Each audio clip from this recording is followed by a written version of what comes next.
Casey's Coast to Coast. The countdown continues as we get closer to the top. This is a debut song coming in at number 36. From Canada, Gordon Lightfoot. And If You Could Read My Mind. Very distinctive voice. Gordon Lightfoot from Canada, and If You Could Read My Mind. American Top 40. Here's the former lead baritone of the Canadian Broadcasting Company's choral group. He quit that job, which paid him $300 a week, to take a folk singing job in a coffee house at $30 a week. He just picked up and moved over. Today, he's the biggest solo recording and concert artist in Canada. His song peaked at number 5 last March and comes in at number 36 for the year. Here's Gordon Lightfoot, If You Could Read My Mind. Just can't get it back. From Ontario, Canada, Gordon Lightfoot, If You Could Read My Mind. The 36th best-selling record of 1971. American Top 40. 16 years ago, the lead baritone of the Canadian Broadcasting Company's choral group quit his $300 a week job with that network so he could take another singing job in a coffee house for $30 a week. It was a different kind of singing, of course. The kind that didn't do much for his bank account, but did a lot for his soul. He left behind the concert grand piano that he'd been trained on and picked up an acoustic guitar, because that's the way you do it if you want to sing folk songs in a coffee house. And for several years now, he's been one of the most respected songwriters and concert artists in North America. All perhaps because he turned his back on the buck and went where his heart was.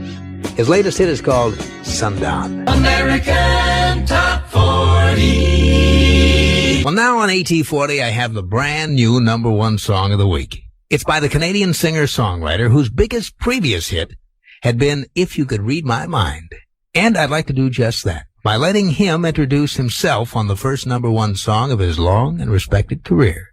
Here's how Gordon Lightfoot describes his purpose on earth.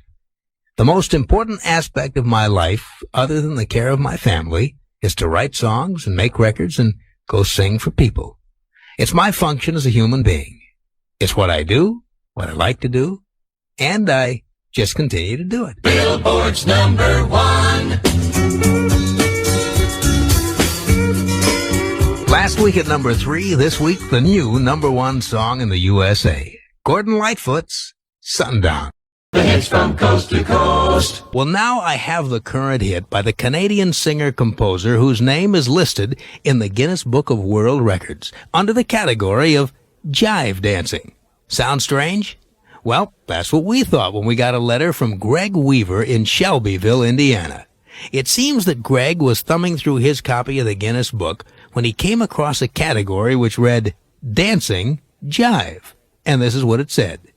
The duration record for non-stop jiving is 40 hours by Gordon Lightfoot and Kathleen Fowler of Penrith, England on April 22nd through April 24th, 1960. Well, we were curious too, and we checked it out with Gordon Lightfoot's office in Canada. Gordon Lightfoot, the singer, that is. And they told us he definitely is not the man who holds the world record for jiving, and that's no jive. Gordon's latest hit moves up to number 17 this week on American Top 40. It's Carefree Highway. Picking up the pieces of my sweet shattered dream. American Top 40. Well, it's time now for the current smash at number 3 by the most successful male singer to come out of Canada. Since 1965, a year after this artist began recording, he's received 11 Juno Awards in Canada. They're the equivalent of our Grammys. He's earned 6 of them as Best Folk Singer, 4 as Best Male Vocalist, and 1 as Best Composer. He's also earned an impressive 13 Canadian gold albums during the last decade, and scored with a long string of hit singles in Canada. Now, a few years back, his success and contribution to Canadian pop music and culture earned him the highest civilian award the Canadian government can present to one of its citizens. In 1970, Governor General Roland Michener, on behalf of the Government of Canada, presented Gordon Lightfoot with the Order of Canada.